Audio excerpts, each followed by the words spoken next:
Black and white में आपका स्वागत है। सबसे पहले आप सभी को जन्माष्टमी की बहुत बहुत शुभकामनाएं। आज के युग में हमारे देश के युवा एक मैनेजमेंट गुरु की तलाश में रहते हैं, तो आज हम आपको ये बताएंगे कि आप भगवान श्री कृष्ण से मैनेजमेंट के कौन कौन से गुर सीख सकते हैं और आपको क्यों श्री कृष्ण को अपना मैनेजमेंट गुरु बनाना चाहिए।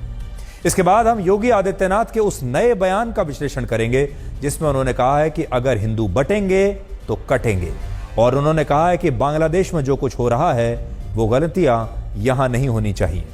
योगी आदित्यनाथ अब बीजेपी के हार्ड हिंदुत्व के पोस्टर बॉय बन गए हैं, और एक तरफ राहुल गांधी मिस इंडिया के लिस्ट में दलित और ओबीसी कन्याओं को ढूंढ रहे हैं, और दूसरी तरफ योगी आदित्यनाथ हिंदुओं को एकजुट रहने के लिए अलर्ट कर रहे हैं। यही है भारत की राजनीति का ब्लैक और व्हाइट। और कोलकाता में रेप और मर्डर की रात क्या हुआ था, आज हमें पूरा घटनाक्रम पता चल गया है। आरोपी संजय रॉय उस रात कहां कहां गया था, उसने क्या क्या किया था, वो सारा घटनाक्रम आज हम पहली बार आपके साथ शेयर करेंगे। लेकिन सबसे पहले हम आपको मुख्यमंत्री योगी आदित्यनाथ के उस नए बयान के बारे में बताएंगे जिसमें उन्होंने आगरा की एक रैली में कहा है कि अगर हिंदू बटेंगे तो कटेंगे, और हिंदू अगर एक रहेंगे तो नेक रहेंगे।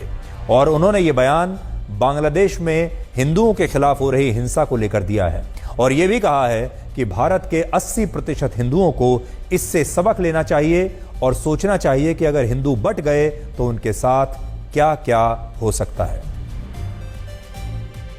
राष्ट्र से बढ़कर के कुछ नहीं हो सकता, कुछ नहीं हो सकता। और राष्ट्र तब सशक्त होगा जब हम एक रहेंगे, नेक रहेंगे, तभी नेक रहेंगे। बटेंगे तो कटेंगे। आप देख रहे हैं ना, बांग्लादेश में देख रहे हो ना, तो वो गलतियां यहां नहीं होनी चाहिए। बटेंगे तो कटेंगे, एक रहेंगे तो नेक रहेंगे, सुरक्षित रहेंगे और समृद्धि की पराकाष्ठा को पहुंचेंगे। हमें विकसित भारत की संकल्पना को साकार करने के लिए कार्य करना है। योगी आदित्यनाथ आज ऐसा क्यों कह रहे हैं? बांग्लादेश एक जमाने में अविभाजित भारत का हिस्सा था, लेकिन इसके बाद वर्ष 1947 में भारत का बंटवारा हुआ और पूर्वी पाकिस्तान भी बाद में विभाजित होकर बांग्लादेश बन गया। यानी एक जमाने में पहले हमने पाकिस्तान को खोया और बांग्लादेश भी एक जमाने में हमारे ही देश का हिस्सा था, और आज इसी बांग्लादेश में अल्पसंख्यक हिंदुओं के खिलाफ हिंसा हो रही है और वहां हिंदू परिवारों और हिंदू मंदिरों को निशाना बनाया जा रहा है। तो बड़ी बात देखिए ये है कि पाकिस्तान में भी हिंदुओं के साथ वही हुआ और बांग्लादेश में भी हिंदुओं के साथ अब वही हो रहा है जो पाकिस्तान में हुआ। इसलिए मुख्यमंत्री योगी आदित्यनाथ भी ये कह रहे हैं कि अगर भारत के हिंदुओं ने अभी सबक नहीं लिया तो उनका हाल भी वही होगा जो बांग्लादेश के हिंदुओं का हो रहा है या इससे पहले जो पाकिस्तान में हो चुका है। हालांकि अगर हम इस बयान का एक ब्लैक एंड व्हाइट विश्लेषण करें तो उसके लिए आपको आज कुछ आंकड़े पहले मैं दिखाना चाहूंगा। देखिए, 145 करोड़ के देश भारत में अभी 20% आबादी अल्पसंख्यक वर्ग की है और बाकी 80% आबादी हिंदुओं की है जो अभी इस तरह से जातियों में बटे हुए हैं। ये जो तस्वीरें अभी आप देख रहे हैं ये तो बांग्लादेश की तस्वीरें हैं, लेकिन देखिए आंकड़े जब आप देखेंगे पीछे स्क्रीन पर तो इनमें हमारे देश में 45% ओबीसी हैं, 16.6% दलित हैं, 8.6% आदिवासी हैं और 11% सवर्ण हैं। अब देखिए ये विपक्ष का और बीजेपी का, उनकी राजनीति का एक ब्लैक एंड व्हाइट है। विपक्ष की क्या कोशिश है? विपक्ष की कोशिश यह है कि भारत का समाज इस तरीके से आपको दिखाई दे, अलग अलग। यानी 45% ओबीसी हैं, यहां आप देखिए, 20% अल्पसंख्यक हैं, आदिवासी लगभग 8.5%, सवर्ण हैं 11% और 16.5% हैं दलित। और अगर आप देखेंगे तो इस वक्त जो इंडिया गठबंधन है वो ये राजनीति कर रहा है, वो दलितों की राजनीति कर रहा है, ओबीसी की राजनीति कर रहा है, आदिवासियों की राजनीति कर रहा है और अल्पसंख्यक की राजनीति कर रहा है, और सबको अलग अलग कंपार्टमेंट में उन्होंने रखा हुआ है। अब देखिए बीजेपी की राजनीति क्या है।